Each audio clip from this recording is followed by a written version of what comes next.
ये है talks news network और आप देख रहे हैं पॉलिटॉक्स, राजनीति का कच्चा चिट्ठा।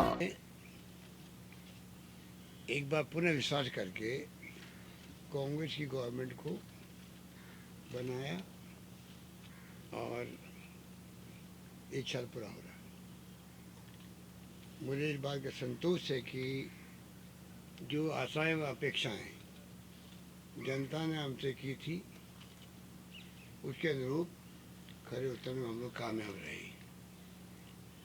और उसका प्रमाण ये है कि जो भी चुनाव हुए हैं, चाहे बाई इलेक्शन हुए हो पंचायतों के, चाहे नगर निकायों के, और चाहे वो बाई इलेक्शन हुए विधानसभा के, और चाहे चुनाव हुए हो नगर निगमों के या नगर पालिकाओं के, उन सब में कांग्रेस कामयाब रही है। तो जनता ने हमारे प्रयासों पर, हमारी नीति पर, हमारी नीयत पर मोहर लगाई है। उसके लिए मैं उनका आभारी हूँ।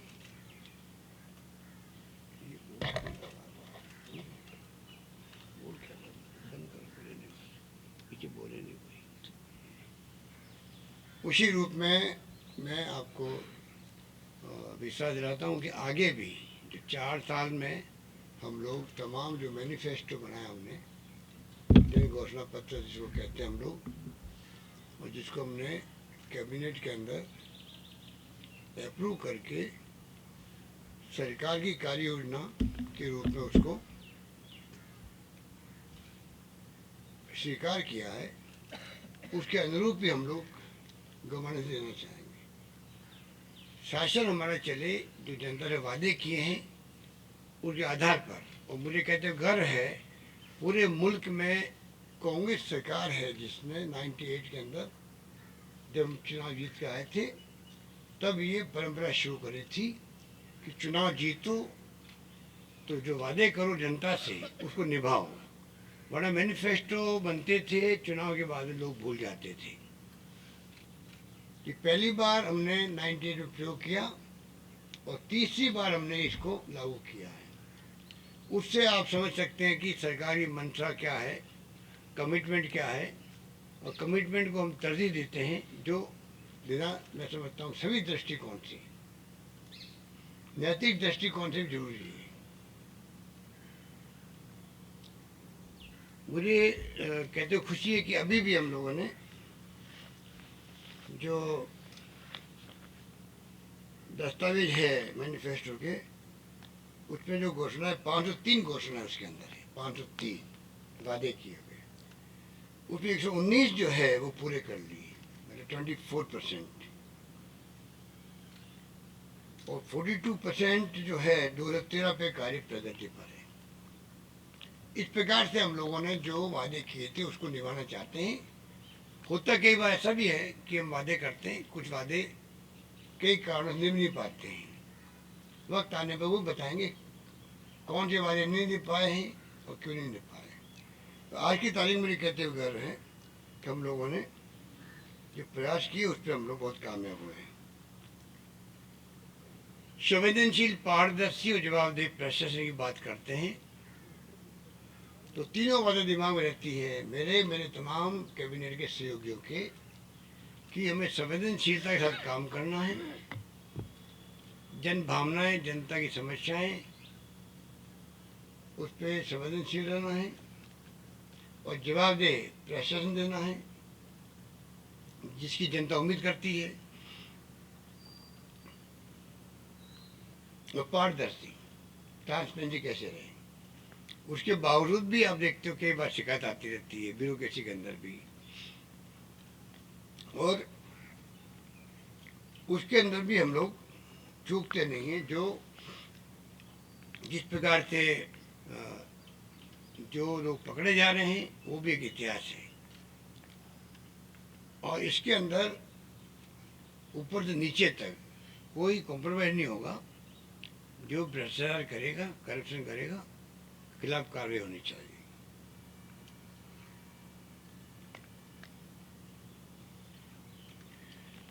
वैसे आपको प्रेस कॉन्फ्रेंस खत्म होने के बाद में हमेशा की तरह हम आपको प्रेस नोट देंगे, डिटेल्स के अंदर क्या क्या हमने वादे पूरे किए वो आपको लिखित में जानकारी मिल जाएगी। अभी मैंने वीसी करी थी, वीडियो कॉन्फ्रेंसिंग करी थी कलेक्टर के रात में। आपने देखा होगा कि हमने करीब 9 लोगों को सस्पेंड किया। हमने कहा हर महीने वीसी होगी, और जो शिकायत आती है पब्लिक की, जब प्रदेश कांग्रेस कमेटी में हमारे मंत्री लोग बैठते हैं उनके जरिए, और चाहे मुख्यमंत्री निवास पर मुझसे मिलते तब भी, हम चाहते हैं कि नौबत क्यों आए कि जयपुर तक लोग आए। हम चाहते हैं कि जिले तक शिकायतें अपील होकर के वो निस्तारण हो जाए उसका। ये जो देख रहे हैं कि जो यहाँ तक आते हैं उसका पूरा एक टीम बनाई हुई है सीएमओ के अंदर, वो बकायदा विश्लेषण करती है, वो भेजती है जिला प्रशासन को, जवाब मांगती है और उसके आधार पर तय करती है कि इसमें जो कुछ भी शिकायत थी उसका निस्तारण किस रूप में हुआ है। उससे भी परफॉर्मेंस जांची जाती है कि जिले के अंदर, ब्लॉक के अंदर कौन क्या काम कर रहा है। ये हमने लागू किया सबके लिए। हम चाहेंगे कि जिस प्रकार पुलिस प्रशासन के अंदर हमने तय किया कि एफआईआर की जो है लॉन्च करने की शिकायतें अमूमन बात रहती थी। अच्छे लोग थाने में जाना पसंद नहीं करते हैं। जिस प्रकार के व्यवहार, जिस प्रकार की भाषा काम ली जाती है, हमने तय किया उसको चेंज करवाना है। मान सम्मान के साथ में फरियादी रिसेप्शन रूम बने वहाँ जो बनवाने शुरू कर दिए हम लोगों ने, उनको बाकायदा वहाँ बैठाया जाए, उनकी बात सुनी जाए और एफआईआर दर्ज करना कंपल्सरी किया गया। संख्या बढ़ेगी। मैं आपको भी कहना चाहता हूँ और आम जनता को भी कहना चाहता हूँ, जब आप फरियादी की पहले सुनवाई होती नहीं थी, भगा देते थे, जाते नहीं थे लोग, अब हमने कहा जाने की हिम्मत करो, कोई दिक्कत नहीं, आपको सामान मिलेगा और एक एक जो है आपकी एफआईआर लॉन्च होगी, कंपल्सरी कर दिया। कोई थानेदार नहीं करेगा तो एसपी को अधिकृत कर दिया। पहली बार देश के अंदर कि एक एसपी जो है वो अपने दफ्तर के अंदर वो चाहे तो एफआईआर लॉन्च कर सकता है, वरना वो भेज सकता है, आदेश करके भेज सकता है। कहने का मतलब अनिवार्य कर दिया गया राजस्थान में एफआईआर लॉन्च करना। अभी भी आगे बढ़ते जा रहे हैं, तो साथ साथ में कार्रवाई भी हो रही है। जो क्राइम करने वाले लोग पकड़े भी जा रहे हैं। रेप हो गया, अभी टोंक के अंदर घटना हुई, 24 घंटे पकड़ लिया उसको। तो इस प्रकार से सरकार जो है मुस्तैद देगी राजस्थान में, किस प्रकार से कानून का राज स्थापित रहे। अभी जो भारत सरकार ने जो बिल पास किया है, सिटीजनशिप बिल पास किया है, कल ही मैंने मीटिंग बुला के सबको आगाह किया है कि आप मुस्तैद रहें, राजस्थान में शांति कायम रहे, सौहार्द कायम रहे, वाच रखें। क्योंकि जिस प्रकार की मंशा भारत सरकार की सामने आ रही है, देश के सामने आ रही है, जिसमें इशू बेस्ड राजनीति करने की बजाय कि मुद्दे क्या है, आर्थिक व्यवस्था, आर्थिक स्थिति क्या देश की, मुद्दा अपना में बन गया है। कि जब एडवाइजर जो है प्राइम मिनिस्टर के सुब्रमण्यन, वो अमेरिका से कह रहे हैं कि देश की अर्थव्यवस्था आईसीयू में जा चुकी है।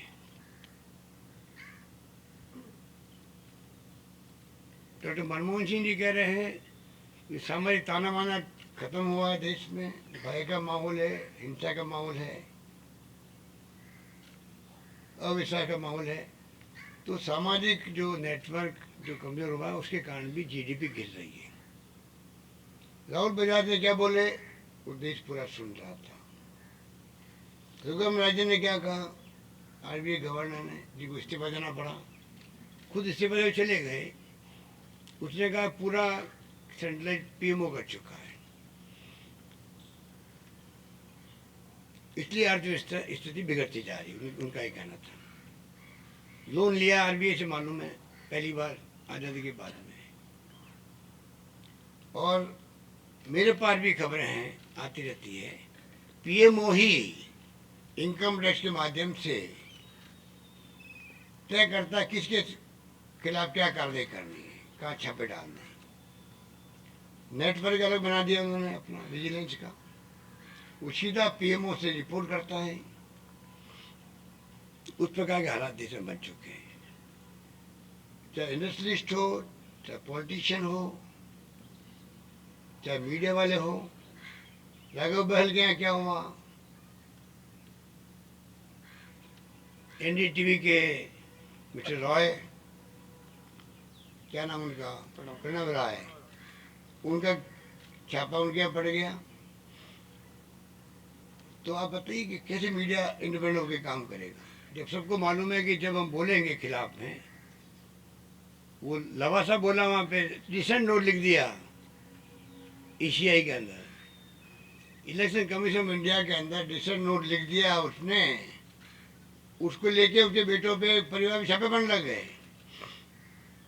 तो कहाँ लोकतंत्र बचा देश के अंदर, ये चिंता लगी हुई है, उसको हमें बचाना है। भारत सरकार टाइट करी तमाम पॉलिटिकल पार्टियों को, स्कैंडल बहुत बड़ा है पूरा, ये जो बॉन्ड का स्कैंडल बहुत बड़ा स्कैंडल है ये। 95% ज़्यादा पैसा बीजेपी के पास जा रहा। धमकी मिलती कि आपने कांग्रेस को चंदा क्यों दिया, आपने सीपीआई सीपीएम को या सपा को, जो भी पार्टियां विपक्ष की है, बसपा हो, चंदा आपने कैसे दूसरों को दिया। आज तक कभी नहीं पूछते थे चंदा दिया किसको दिया, कांग्रेस को दिया, धन्यवाद आपका, कितना दिया आपने बीजेपी को, हमें मतलब नहीं, वो टाइम था। वो कहते नहीं छोड़िए आप, हमें दिया नहीं, छोड़िए आप। तो अब बीजेपी पूछती है आप छोड़िए, हमें दिया नहीं, हमें चिंता नहीं उसकी, कोई धन की कमी नहीं उनके पास, तो रखने की जगह नहीं है। तो चेक लाओ कैश ले जाओ, ये सिस्टम चल रहा है हाईकमांड में बीजेपी के अंदर। तो आप सोच सकते हो इस देश में आप तमाम पॉलिटिकल पार्टियों को ख़त्म करने के लिए आपने अभियान चला रखा हो, इसीलिए कांग्रेस मुक्त भारत की बात आप कर रहे थे, वो आपकी दाल गली नहीं है, अब आगे बोलती बंद हो गई है, अब आप कभी नहीं बोलोगे। झटका दिया है जनता ने, महाराष्ट्र की जनता ने और हरियाणा की जनता ने, उसके बाद में अब बोलती बंद है, ना मोदी जी बोलेंगे ना अमित शाह बोलेंगे, कांग्रेस मुक्त भारत की बात कभी नहीं करेंगे। कांग्रेस मुक्त भारत की बात करने वाले खुद मुक्त हो जाएंगे, ये बात मैं कई बार कह चुका हूँ। वो टाइम भी आएगा, आप देखोगे जो रैली हुई है दिल्ली में अभी परसों के रोज, वो रैली अपना एक संदेश है देशवासियों को, कॉन्फिडेंस बढ़ाने के लिए। और बीजेपी के तो उल्टी गिनती शुरू हो गई है, जो जिस तादाद में लोग आए थे पूरे मुल्क से, उनको मालूम पड़ गया कि आज उनका ग्राफ किस प्रकार गिर रहा है। तो कहने का मतलब ये कि तमाम हालात ये हो गए हैं कि राजस्थान हो चाहे अन्य प्रदेश हो, जो गलतियां कर रही है एनडीए गवर्नमेंट, भुगतना पड़ रहा, राज्यों को भुगतना पड़ रहा है। जिस रूप में ऐसे हालात आज़ादी के बाद पहली बार हुए हैं कि केंद्र जो है संविधान के अंतर्गत बनता है, फाइनेंस कमीशन बनता है, वो तय करता है 42% किस क्राइटेरिया जाएगा राज्यों के पास में, टैक्स का हिस्सा जाएगा। आप बताइए सारे नॉर्म्स बदल रहे हो, वो टैक्स का हिस्सा कम हो गया राज्यों को, ग्रांट कम हो गई, स्कीमें सारी जो चलती थी पहले, अनेकों स्कीमें थी केंद्र सरकार की, चाहे केंद्र सरकार किसी पार्टी की हो, CSS के माध्यम से स्कीमें चलती थी। तो 90-10, 80-20, 70-30, 50-50 होता था। अब तमाम उनको आप या तो बंद कर रहे हो या उल्टा कर रहे हो। क्या चाहते हो आप, कैसे विकास होगा? ये स्थिति आज बनी हुई। राजस्थान में भी करीब 11,000 करोड़ रुपए कम होंगे, महाराष्ट्र में 15,000 करोड़ कम हो रहे हैं। और इसीलिए आज भी वीसी है केरला, राजस्थान, मध्य प्रदेश, छत्तीसगढ़, बंगाल, पंजाब के वित्त मंत्री आपस में बातचीत कर रहे हैं। पहले एक विषय हुई थी, एक बार धारीवाली जब गए थे दिल्ली तो 5 वित्त मंत्रियों ने स्टेटमेंट जारी किया आगाह करने के लिए केंद्र को। फिर उसके 2 दिन बाद जाके मिले वित्त मंत्री से, सबने टाइम मांगा तो कुछ जवाब नहीं आ रहा है। इस रूप में केंद्र का डिवोल्यूशन रोक करके सरकार चाहती क्या है, और जो कई हिस्से हमारे बनते पहले से पेंडिंग है पिछले गवर्नमेंट से, वो नहीं मिल रहे हैं। इस प्रकार से हालात में देश चल रहा है। हम चाहते हैं कि जो वादे हमने किए उनको हम कैसे रिसोर्स मोबिलाइज करके करें पूरे, कैसे हम लोग खर्चे कम रखें राजस्थान के अंदर, ये प्रयास जारी है। और कैसे हम लोग इनकम रेवेन्यू बढ़ाएं हमारी अपनी, तो बिना केंद्र के सहयोग से ये कभी संभव नहीं होता है। कोई राज्य किसी पार्टी की सरकार हो वहाँ पर, आजकल सरकारें कर्ज के बोझ से दबी पड़ी है, चाहे वो केंद्र की सरकार खुद हो और चाहे राज्य सरकारें हो। तो जो हालात आपके सामने मैं रख रहा हूँ इसलिए कि आप सबकी जानकारी में रहना चाहिए। हम लोग चाहते हैं कि जैसे माफिया के बारे में कल मीटिंग करी है, जैसे माफिया राजस्थान में है, चाहे कोई माफिया किसी सेक्टर का हो, भाई माफिया तो है ही है। जो सुप्रीम कोर्ट के निर्णय कारण से सरकार कुछ कर नहीं पा रही है, वो स्टे किया हुआ वहाँ पर। और बाकी चाहे शराब माफिया हो, चाहे भू माफिया हो, चाहे ब्लैक मेलिंग करने वाले लोग हों, चाहे दवाइयों के नाम पे जो ठगी कर रहे हैं, आप देखते हैं टीवी के अंदर। मैं आपके माध्यम से टीवी वालों को भी कहना चाहूँगा, मालिकों को, कृपा करके आप उन विज्ञापनों को रोक लगाएं जो जनता को गुमराह कर रहे हैं, जनता को लूट रहे हैं दवाइयों के नाम पर और चमत्कार के नाम पर। ऐसे विज्ञापन मीडिया में नहीं आने चाहिए, ये रुकने चाहिए। और सरकार कोशिश कर रही है, एग्जामिन कर रही है कि सरकार किस प्रकार से इनके खिलाफ अंकुश लगा सके। कौन कौन सी धाराएँ ऐसी है जिसके माध्यम से ये लोग दवा बेचने वाले के खिलाफ मुकदमे दर्ज हो सकें, वो किस प्रकार मीडिया को हम लोग समझा सकें कि आप कृपा करके इनको देना बंद कर दो। मीडिया की बड़ी जिम्मेवारी है, चौथा स्तंभ कहलाता है, तो उसकी जिम्मेवारी है कि वो इस प्रकार के जो नागरिकों को नुकसान पहुंचाते हो। और मिलावट है, मिलावट को शुद्ध के लिए युद्ध पहले शुरू किया था, अभी माफिया में आ जाएंगे लोग। जो मिलावट खोर है उसको फांसी की सजा होनी चाहिए। जो मिलावट करके ज़िंदगी के साथ खिलवाड़ करता है लोगों की, उसको किस प्रकार दया होनी चाहिए। ये कल्पना के बाहर की बात है कि इंसान जो है दवाएं मिलावट करे, चाहे दूध नकली बनाए, चाहे वो और किसी दूध की मिठाइयों में या मावे के अंदर मिलावट करे, पनीर में मिलावट करे। मैं समझता हूँ कि अब कल्पना कर सकते हो कि हमें क्या उनके लिए करना चाहिए। वो तमाम कदम उठाए जाएंगे जो कि मतलब जनता को राहत दे सके। माफियाओं के लिए मैंने कहा पूरा सर्वे करो इनका जिले में।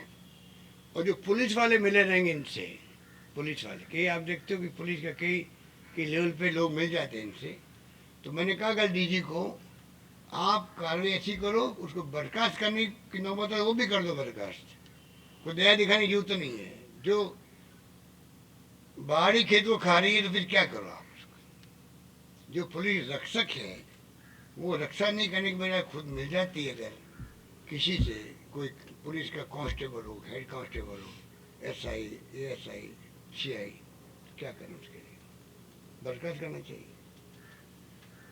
इस प्रकार से मैं समझता हूँ कि मैं ये तो नहीं कहता कि रेप जो है यूपी में ज़्यादा हो रहे हैं या आंध्र प्रदेश में क्या घटनाएं हो रही है, दिल्ली में क्या हो रहा है, मैं कंपेयर नहीं करना चाहता, क्योंकि ये ऐसा क्राइम है कि जिसमें कम या ज़्यादा का सवाल नहीं है। तो राजस्थान में हम लोग पूरे प्रयास कर रहे हैं कि यहाँ नहीं करते, आज अंकुश लगा हुआ है और जो कार्रवाई हुई भी है तो सख्त कार्रवाई हो रही है।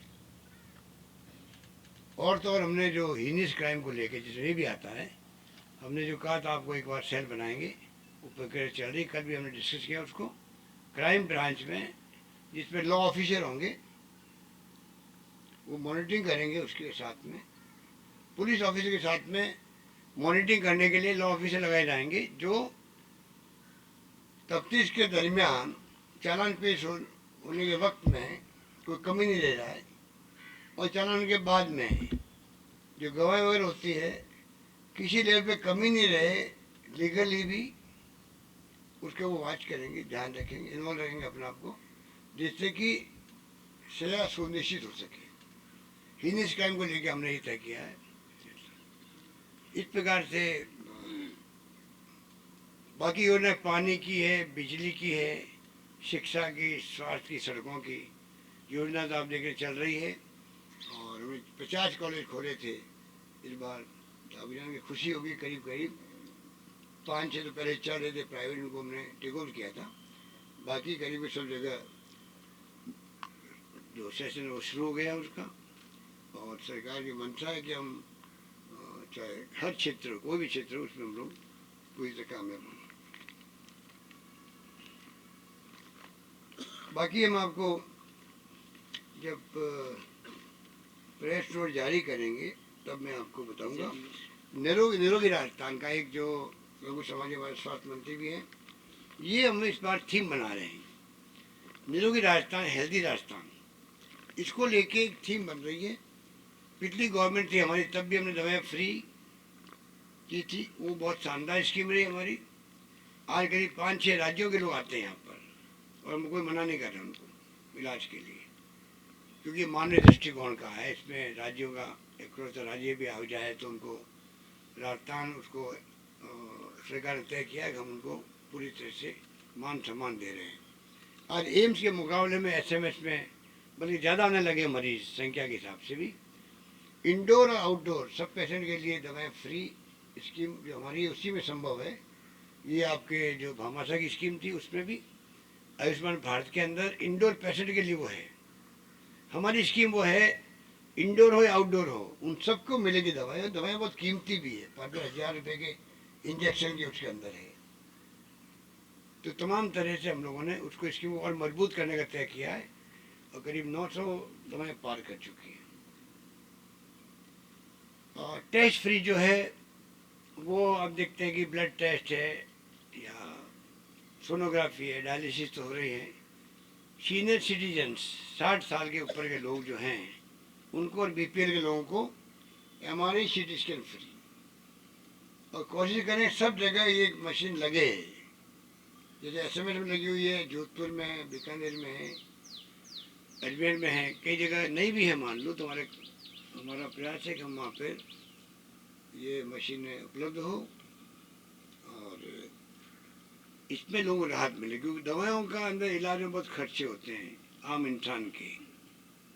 उसको हम चाहते हैं कि चाहे वो पेंशनर हो, चाहे बुजुर्ग हो, चाहे मीडिया पर्सनस हो, उनके लिए हम लोगों ने तय किया है कि इनकी जो प्रॉब्लम्स आ रही है कि दवाएं मिलती नहीं है या टाइम पे नहीं मिलती है, उनके लिए हम लोग वहाँ पर नए सिरे से हमने एग्जामिन कराया है, उन सबको दवाएं टाइम पे मिले, इलाज पूरा होगा।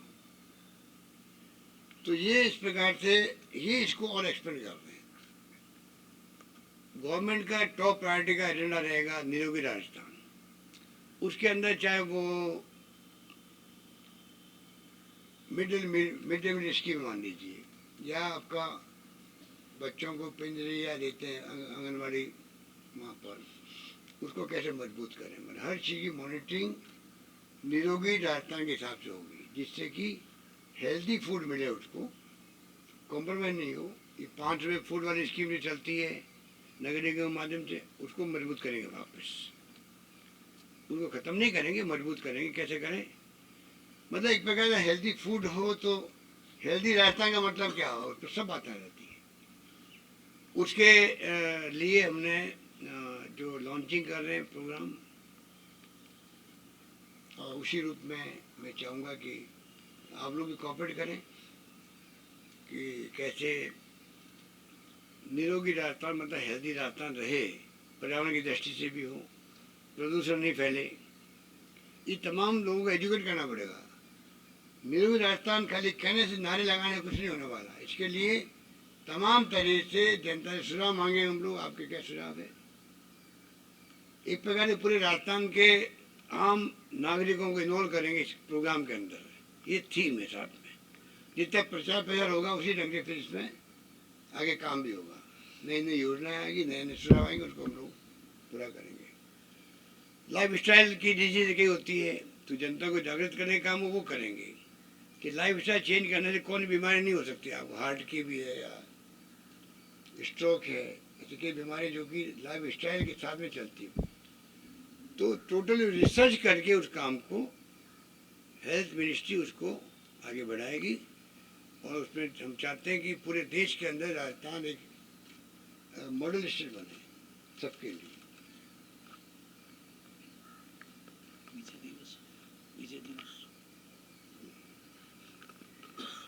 बाकी जो हम लोग रोज कहते हैं कि मोदी जी को चाहिए कृपा करे देश पर कि वो जो है जिस रूप में वो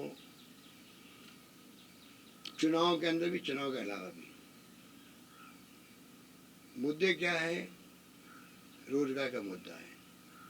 नौकरी जा रही है, लग नहीं रही, कोई चिंता नहीं। 14 वादे किए थे उन्होंने, वो वादे भूल गए। ब्लैक मनी लेके आएंगे, ब्लैक मनी खत्म कर देंगे और विदेशी धन जो है लेके आएंगे देश के अंदर। 2 करोड़ नौकरी लगेंगे नौजवानों की, अच्छे दिन आएंगे। 15 लाख खाते वाले वादे वो तो खुद ने कह जुमला था ये। तो जो वादे आप याद कर लीजिए कहाँ 14 में, उसका नाम नहीं ले रहे वो। अब वो नई नई बातें कभी लाते हैं, कभी वो राष्ट्रवाद की बात करते हैं। क्या हम लोग राष्ट्रवादी नहीं है? धर्म के नाम पर राजनीति कर रहे हैं। 370 की बात करने लग गए, वोट मांगने के लिए। अब ये एनआरसी के बाद में अब ये सिटीजन्स एक्ट बना दिया। महाराष्ट्र की जनता ने जब जवाब उनको दिया है कि 370 के नाम पे उन्होंने कैंपेन किया था, 370 और आपका ये राष्ट्रवाद, तब भी वो कामयाब तो नहीं हो गई। तो उनको समझ जाना चाहिए था कि जनता हर चीज़ का मतलब समझती है, हर चीज़ का मतलब समझती है। एक हद तक तो सब ठीक है, पर आप अगर जनता बहुत समझदार है, उनको अगर भ्रम है, जनता समझदार नहीं तो भ्रम निकाल देना चाहिए। भ्रम निकला भी है उन्होंने चुनाव में और निकलेगा आगे। सेनाओं के पीछे छिप के राजनीति कर रहे हैं, सर्जिकल स्ट्राइक कर रहे हैं। अरे इंदिरा गांधी को याद करो, आज तो विजय दिवस है आज के दिन। उसके लिए मैं तो देशवासियों को मुबारकबाद दूंगा, प्रदेशवासियों को, कि शानदार विजय हुई थी उस वक्त में। आप लोग भी याद करो, पाकिस्तान के 2 टुकड़े कर दिए थे इंदिरा गांधी के वक्त में। 93,000 कर्नल, जनरल, मेजर सैनिकों के हथियार सहित सरेंडर करवा दिए। क्या पूरे देश में उत्साह का माहौल था, उत्सव था देश के अंदर। अमेरिका का सातवां बेड़ा रास्ते में रोकना पड़ा उनको, परवाह नहीं करी इंदिरा गांधी ने। वो टाइम भी देखा हम लोगों ने। और विजय दिवस आज के दिन ही है। और ये राजनीति करें सर्जिकल स्ट्राइक के नाम पे।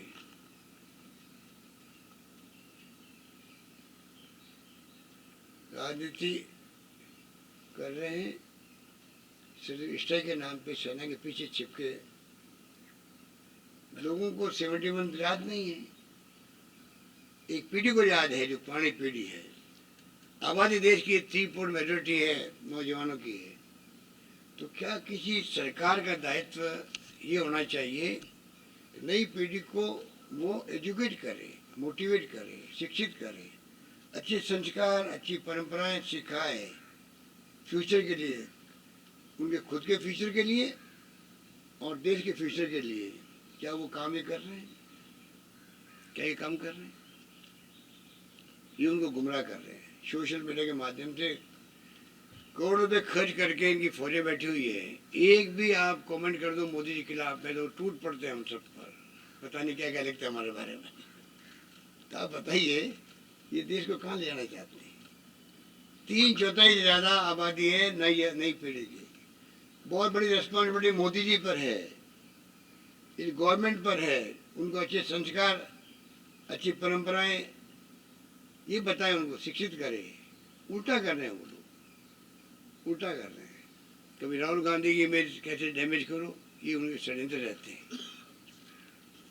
कभी इन्होंने जिंदगी में जो है नीतियाँ और विचारधारा के आधार पर चुनाव लड़े नहीं इन्होंने। हमेशा पंडित नेहरू, फिर इंदिरा गांधी, राजीव गांधी। नंबर 1 जो कांग्रेस में है, ये कांग्रेस के बारे में जो इनके जानते हैं कि ये देश को आज़ाद करने वाली पार्टी है, इनका खुद का तो कॉन्ट्रीब्यूशन कुछ है नहीं। एक उंगली नहीं करी अपनी, हम संविधान की बातें कर ली 2 दिन। देखा आपने उसके अंदर, अरे तुम्हारा रिश्ता क्या संविधान से? ना संविधान बनाने में आपका योगदान, ना संविधान को आप मानते हो। खाली चुनाव डेमोक्रेसी के नाम पे जीतना रहते हो, इसलिए आप संविधान की बात कर रहे हो। शपथ लेते हो संविधान की, काम करते हो उल्टे काम करते हो, संविधान के विरुद्ध जाके काम कर रहे हो। तो मैं ये कहना चाहूँगा, ये सब बातें हम लोग देख रहे हैं इनकी, और जनता अब इन बातों पे नहीं आने वाली है। अब 3 जो नया सिटीजन एक्ट लॉ है, पूरे देश में आग लगी हुई है। नॉर्थ ईस्ट जल रहा है, 130 दिन से बंद है आपका कश्मीर। आप कहाँ ले आना, देश को कहाँ ले आना चाहते हैं, ये बताएं मोदी जी।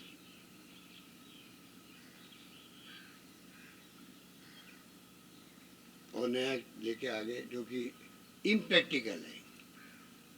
एनआरसी में जो मार खाई इन्होंने, करोड़ों रुपये खर्च कर दिया आसाम के अंदर, वहीं इनकी पार्टी सरकार है, वहीं लागू नहीं कर पा रहे हैं। तो उनकी खींच मिटाने के लिए बार बार बोलते हैं अमित शाह जी पूरे देश में लागू करेंगे हम एनआरसी को। अरे एक स्टेट में लागू नहीं कर पाए, क्या करोगे?